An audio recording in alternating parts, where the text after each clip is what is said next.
Cuboidal epithelium ওই যে আগে কইছি যে আমি সেলের শেপ দিয়ে সেটা আমি টিস্যুটিরে আলাদা আলাদা করতে আসি।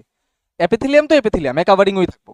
এবার হচ্ছে সেলের শেপটা কিরকম, সেলের শেপটা যদি আমার ওই লুডোর ডাইসের মতো হয় কিউব শেপের, তে আমি এটার নাম দিব কিউবয়েডাল এপিথেলিয়াম।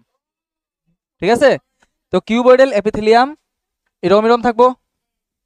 তুমি তার যদি ক্যারেক্টারিস্টিক্স লেখো তো কিটা লিখবা, কিউবয়েডাল এপিথেলিয়াম মানে এপিথেলিয়াম টিস্যুটা তো আমরা ডিফারেন্ট ভাগে ভাগ এমনি করছি যে সেলের শেপ কিরকম। তো সেলের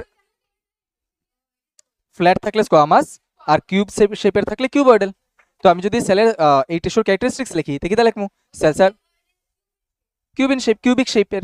ঠিক আছে না, তার নিউক্লিয়াস কই পাওয়া যায়, নিউক্লিয়াস সেন্টারে পাওয়া যাইব। ঠিক আছে না, কারণ সব সাইড তো সমান, তো নিউক্লিয়াসটা একদম সেন্টারে পাওয়া যায়।